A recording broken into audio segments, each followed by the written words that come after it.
कौन बनेगा करोड़पति, अमिताभ बच्चन और एक बदतमीज बच्चा। 5th क्लास में पढ़ने वाला 10 साल का यह बच्चा, इस बच्चे को देखकर शायद आपको कुछ याद आ गया होगा। यह वही बच्चा है जिसे इस वक्त काफ़ी ज़्यादा ट्रोलिंग का सामना करना पड़ रहा है।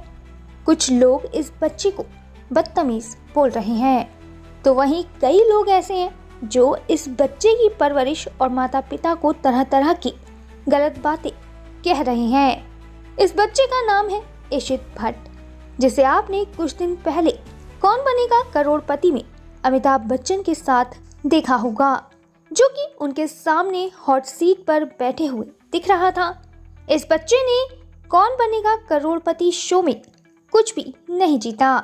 दरअसल बिग बी ने इस बच्चे से रामायण को लेकर एक सवाल किया था, पर इसका गलत जवाब देने की वजह से यह बच्चा शो से कुछ भी नहीं जीत पाया। हालांकि शो से बाहर आने के बाद इस बच्चे को बेहद ट्रोलिंग का सामना करना पड़ा, जिसकी वजह से अब इसके माता पिता को भी लोगों ने जमकर ट्रोल किया है। बिग बी अमिताभ बच्चन, जिनका सम्मान आज भारत ही नहीं बल्कि इंटरनेशनल सेलिब्रिटीज करते हैं, वह जहां भी जाते हैं हर कोई उनके सम्मान से सर झुकाकर बात करता है। पर 10 साल के बच्चे को बिग बी के सामने ओवर कॉन्फिडेंट और एरोगेंट देख लोग बेहद नाराज हो गए। आपको बता दें कि 10 साल के इशित कौन बनेगा करोड़पति में बिग बी के सामने बड़े रूखे और बदतमीज भरे लहजे में नजर आए।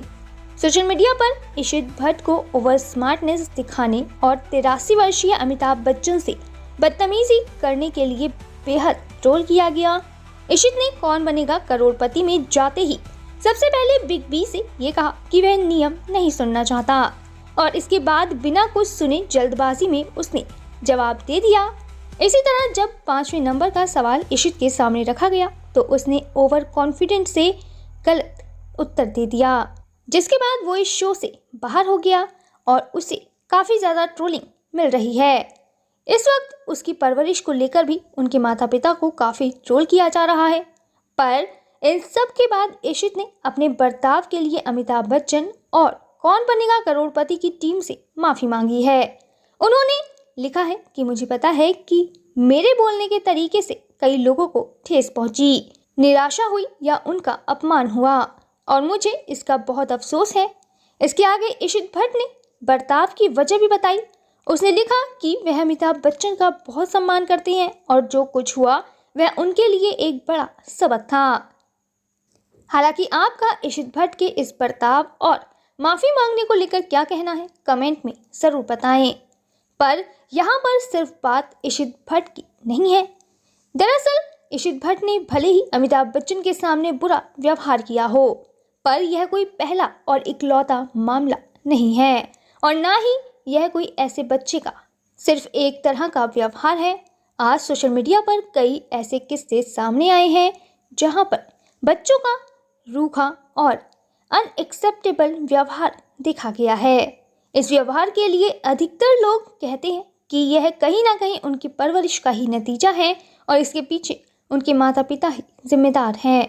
पर हम सब के लिए यह समझना बहुत ज़रूरी है कि आखिर बच्चों में यह बदलाव क्यों हो रहा है और किस तरीके से इन बदलावों को समाज में एक्सेप्टेंस मिल पाएगी। आज आपके लिए यह जानना बहुत ज़रूरी है कि आपका बच्चा कैसे माहौल में है, उसे कैसा व्यवहार करना है और किस तरीके से समाज के लिए एक बेहतर नागरिक बनना है। आज अधिकतर लोगों का यह मानना है कि बदलाव सिर्फ अभी के बच्चों में ही दिख रहा है और यह जनरेशन बहुत खतरनाक या फिर बदतमीज होने वाली है। अगर आप भी यही सोचते हैं तो यह आपका बहुत बड़ा मिथ है। दरअसल जनरेशन में बदलाव हर वक्त देखा गया है।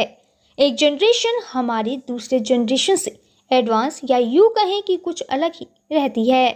इस बात के बारे में कई बड़े बड़े साइंटिस्ट भी अपनी रिसर्च में बात कर चुके हैं। जनरेशन में परिवर्तन का मतलब कई साल पहले ग्रीस के राइटर अपनी किताब में लिख चुके हैं। इसके अलावा और भी कई लेखक ऐसे हैं जो आज से 1000 साल पहले भी अपनी जनरेशन गैप और नेक्स्ट जनरेशन में दिखने वाले अलग और कुछ अनएक्सेप्टेबल व्यवहार की बात कर चुके हैं। हालांकि उस वक्त का व्यवहार इतना बुरा और अलग नहीं होता था जिस तरह आज का है। पहले के व्यवहार में लोगों में कुछ पॉजिटिव चीज़ें होती थी जिन्हें समाज में एक्सेप्ट किया जा सकता था, लेकिन आज बच्चों का जो व्यवहार लगातार सामने आ रहा है वह समाज में अनएक्सेप्टेबल, एरोगेंट और ओवर कॉन्फिडेंस से भरा हुआ है। अगर हम समझें तो हमें ये पता चलेगा कि आज इन सभी चीज़ों के पीछे एक नहीं बल्कि कई अलग अलग कारण हैं। कहीं ना कहीं सोशल मीडिया एक बहुत बड़ा और नया प्लेटफॉर्म है जो बच्चों के व्यवहार में और उनके बर्ताव में परिवर्तन ला रहा है। बच्चों में आज भले ही सोशल मीडिया के प्रति रुचि बढ़ रही हो या फिर उनके परिवार वाले उन्हें यह चीज़ें उपलब्ध कराते हों, पर कहीं ना कहीं इसकी वजह से वह अपने परिवार और समाज से दूर हो रहे हैं।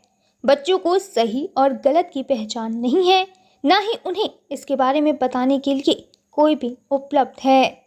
आजकल लोग सिर्फ सिंगल चाइल्ड कल्चर को ही फॉलो करने लगे हैं। उन्हें लगता है कि एक बच्चा यानी कि सुखी परिवार।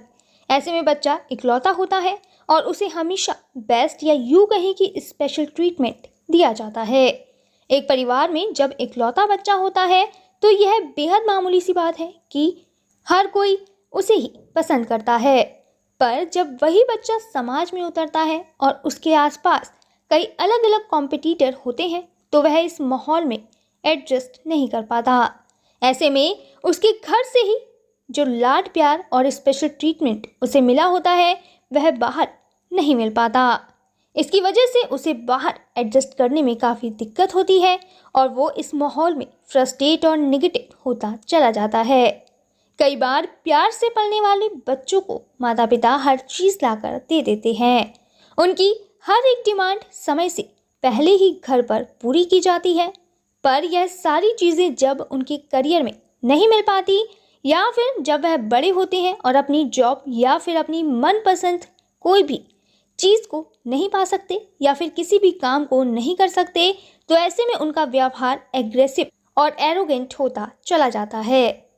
अब आप यह सोच रहे होंगे कि ऐसे बच्चों के साथ मारपीट करनी चाहिए या फिर उन्हें सख्ती से समझाना चाहिए, पर यह भी पूरी तरह से सही नहीं है। कई बार मारपीट से बच्चा जिद्दी हो जाता है। आपने देखा होगा कि घर पर जिस बच्चे को ज़्यादा मार पड़ती है वह एक वक्त के बाद बेहद ज़्यादा जिद्दी और एरोगेंट होता चला जाता है। दरअसल उसे ये लगने लगता है कि अब चाहे वो कुछ भी कर ले उसे ज़्यादा से ज़्यादा सिर्फ मार ही पड़ेगी। ऐसे में वह हर बार गलत करता है और आप थोड़ा बहुत उसे मार पीट कर छोड़ देते हैं। इससे ना तो उस पर कोई असर होता है और ना ही आपकी मारपीट का कोई भी फ़ायदा होता है। अगर आप अपने बच्चों को सही से नहीं समझ पाए या फिर उन्हें किसी भी चीज़ की लॉजिकल वजह नहीं बताते तो ऐसे में भी बच्चा हमेशा कंफ्यूज रहता है और वह अक्सर गलत डिसीजन ही लेता है। बच्चों के व्यवहार में लगातार दिखने वाले परिवर्तन को हम कुछ मनोवैज्ञानिक, सामाजिक और न्यू मीडिया के विस्तार के हिसाब से भी समझ सकते हैं। सबसे पहला पॉइंट हमारा यह रहेगा कि पालन पोषण की नई शैली। आजकल माता पिता बच्चे को बहुत स्पेशल महसूस कराते हैं, जिसके बारे में हम पहले ही बात कर चुके हैं। दरअसल कहीं ना कहीं अपने बच्चे को स्पेशल महसूस कराना एक हद तक सही भी है, लेकिन जब इसकी कोई भी सीमा नहीं होती या फिर आप बहुत ज़्यादा अपने बच्चों के लिए कर देते हैं तो ऐसे में आपका बच्चा यही सोचता है कि अब उसके लिए कुछ भी पाना मुश्किल नहीं है और उसे जो भी मिल रहा है वह ऐसे ही लाइफ टाइम तक मिलता रहेगा। अगर हर छोटी सी बात पर परिवार के लोग अपने बच्चों को इस तरह प्रोत्साहित करते हैं कि तुम तो बेस्ट हो और तुम ये सब कुछ कर सकते हो, तो यह एक पॉजिटिव बात है। पर जब बच्चा गलत कर रहा हो या फिर बार बार असफल हो रहा हो तो ऐसे में भी अगर माता पिता उसे गलत तरीके से ट्रीट करें या फिर बिल्कुल इग्नोर कर दें तो यह गलत है। माता पिता अगर हर गलती पर तुरंत अपने बच्चों को माफ़ कर देते हैं और उनका बचाव करते हैं तो ऐसे में बच्चा अपनी जिम्मेदारी नहीं ले पाता और ना ही किसी चीज़ को सही तरीके से प्रेजेंट कर पाता है। उसे हमेशा यही लगता है कि वह चाहे जो भी कर ले उसके माता पिता हमेशा सही होंगे, उसके गलत कामों में भी उसका साथ देंगे, पर बाहर कोई भी किसी के गलत कामों को प्रोत्साहित नहीं करता और ना ही उन्हें सपोर्ट करता है। तो फ्रेंड्स, वीडियो में आगे बढ़ने से पहले यहाँ आपके लिए एक इम्पॉर्टेंट जानकारी है। अब आप templeblessing.com से आज ही free of cost Haridwar Ganga जल मंगा सकते हैं। हमारी वेबसाइट से आपको फ्री में अब जब गंगा जल मिल रहा है तो आप इसके बारे में अपने फ्रेंड्स और कलीग्स को ज़रूर बताएं, जिससे कि वह भी इसका लाभ उठा सकें। वैसे अब आप templeblessing.com से गंगा जल लेने के अलावा घर बैठे पूजा बुक भी करा सकते हैं। ज़्यादा जानकारी के लिए हमारी वेबसाइट पर ज़रूर विजिट करें। तो चलिए हम वीडियो में आगे बढ़ते हैं।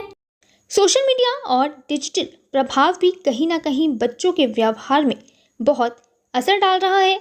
भले ही आप इस बात को एक्सेप्ट करें या फिर ना करें, पर यह एक बहुत बड़ा सच है कि आज YouTube पर जो भी कंटेंट दिखाया जाता है या फिर जैसा भी बात करने का तरीका लोगों के द्वारा किया जाता है, बच्चे उसे ही करने की कोशिश करते हैं और अपने फेवरेट सितारों या यूँ कहें कि इन्फ्लुएंसर के जैसा बनने की कोशिश में लगे रहते हैं। बच्चे बहुत जल्दी इन्फ्लुएंसर्स संस्कृति में एक्सपोज हो रहे हैं, जहां लोग फॉलोअर्स और दिखावा या फिर उनकी कमाई की बात होती है और यह देखा जाता है कि वह कितने ज़्यादा पॉपुलर हो गए हैं। पर रियलिटी और वर्चुअल दुनिया इससे काफ़ी अलग है। लाइक्स और व्यूज़ से आत्मविश्वास बनता है, लेकिन अंदर का आत्मसंतुलन कहीं ना कहीं कमज़ोर पड़ रहा है। दरअसल जो बच्चे हैं वह इन सब की सिर्फ पॉजिटिव चीज़ें ही देखते हैं, पर इनके पीछे का स्ट्रगल उन्हें नहीं दिख पाता और ना ही उन्हें कोई बताता है। इससे एक नकली ओवर कॉन्फिडेंस या फिर मैं सबसे बेहतर हूँ वाला रवैया बच्चों के अंदर आ जाता है और वह भी वैसा ही करने लगते हैं जैसा कि उन्हें स्क्रीन पर दिखता है, पर उन्हें कभी भी इनके पीछे का काम नहीं दिखता। मानसिक दबाव और पहचान की उलझन भी बच्चों के बीच में बनी रहती है। बच्चे आज बहुत ज़्यादा तुलना झेलते हैं। स्कूल, परीक्षा, खेल, सोशल मीडिया, हर जगह उन्हें कहीं ना कहीं इसका सामना करना पड़ता है। इससे वह खुद को साबित करने की जल्दी में रहते हैं और कभी कभी अहंकारी लगने वाले आत्मरक्षक व्यवहार दिखाते हैं। असल में यह घमंड नहीं बल्कि असुरक्षा का मुखौटा होता है, जिसे कि लोग गलत तरीके से देखते हैं। पर इसमें भी कहीं ना कहीं अगर बच्चों को अच्छा गाइडेंस मिले तो वह सही राह चुन सकते हैं। अनुशासन और आदर्शों की कमी बच्चों में देखी गई है।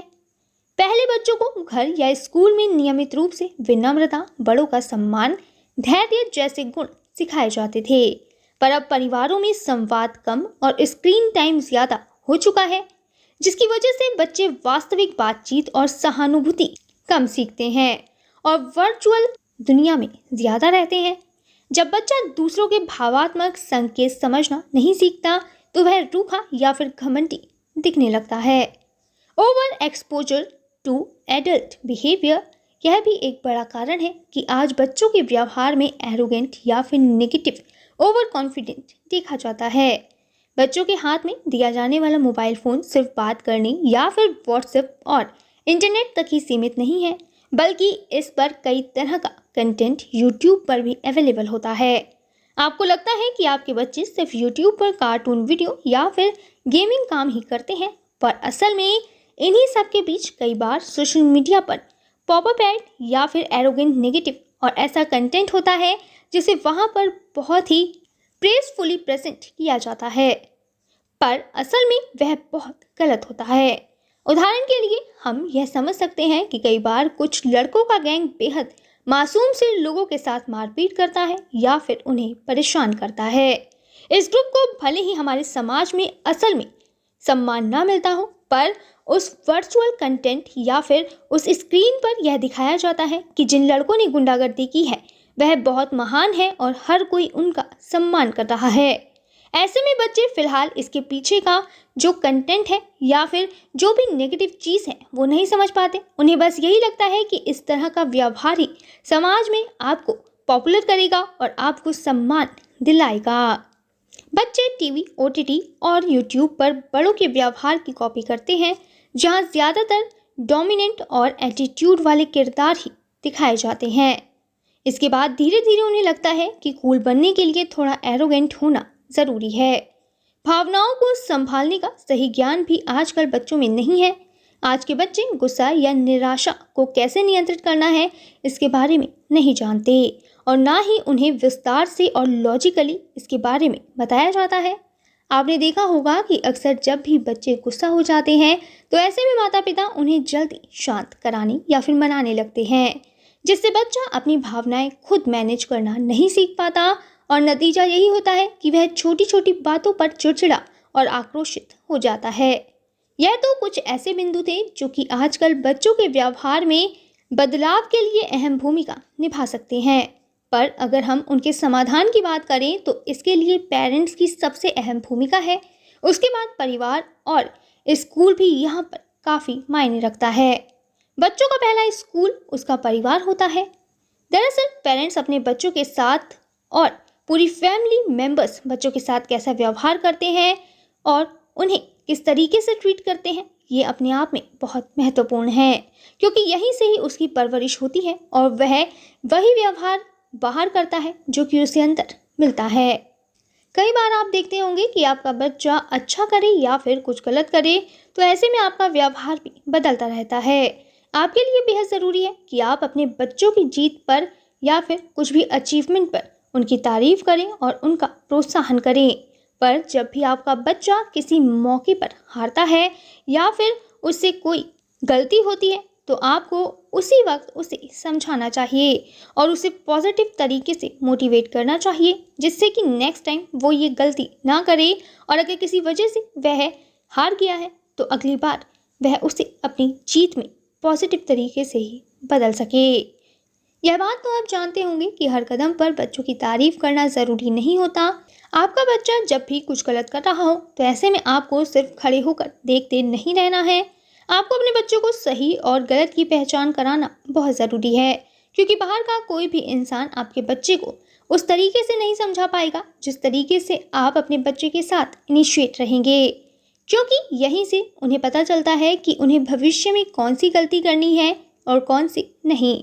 अगर आप हमेशा अपने बच्चों की गलतियों पर पर्दा डालेंगे तो ऐसे में वह बेहद ओवर कॉन्फिडेंट हो जाएंगे और उन्हें कभी भी कोई बड़ी गलती करने का अफसोस नहीं होगा।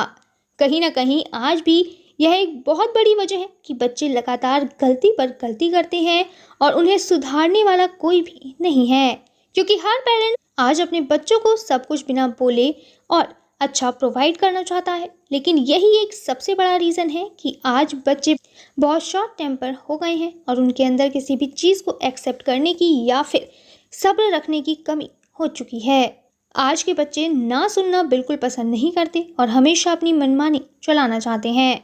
हालांकि अगर पेरेंट्स शुरुआत से ही बच्चों की इन कमियों को और इन गलतियों को दूर करने की कोशिश करेंगे और उन्हें इनके पीछे का मकसद बताएंगे तो बच्चे आराम से समझेंगे और भविष्य में हमेशा सही राह पर चलेंगे। स्कूल में भावनात्मक शिक्षा और सहानुभूति पर एक्टिविटीज़ बढ़ाना बेहद ज़रूरी है। डिजिटल उपयोग, स्क्रीन टाइम सीमित करें और असली जीवन की बातचीत को प्रोत्साहन दें। रोल मॉडलिंग, माता पिता और टीचर खुद धैर्य, संयम और सम्मान का व्यवहार दिखाएं। आत्मचिंतन सिखाएं। बच्चों से चर्चा करें कि दूसरों की भावनाओं का सम्मान कैसे करना है। तो यहाँ वीडियो खत्म होने से पहले मैं आपको बता दूं कि अगर आप अपने परिवार की सुख, समृद्धि और अच्छे स्वास्थ्य के लिए भारत के किसी भी मंदिर में पूजा कराना चाहते हैं या फिर आपका अयोध्या, रामलला, हरिद्वार, जैन तीर्थ महावीर जी जाना नहीं हो पा रहा तो आप रामलला, अयोध्या, हरिद्वार, महावीर जी में घर बैठे templeblessing.com से पूजा बुक कराकर भगवान का आशीर्वाद ले सकते हैं। इसके अलावा अगर आप पंडित भोज और गौ सेवा कराना चाहते हैं तो वो भी templeblessing.com पर उपलब्ध है। ज़्यादा जानकारी के लिए कमेंट में दिए गए लिंक पर क्लिक करें और घर बैठे पाएं भगवान का आशीर्वाद। हमारा यह वीडियो अंत तक देखने के लिए आपका धन्यवाद। फिर मिलेंगे आपसे किसी नए टॉपिक के साथ। तब तक जुड़े रहें हमारे चैनल के साथ। आपको यह वीडियो कैसा लगा कमेंट में ज़रूर बताएं।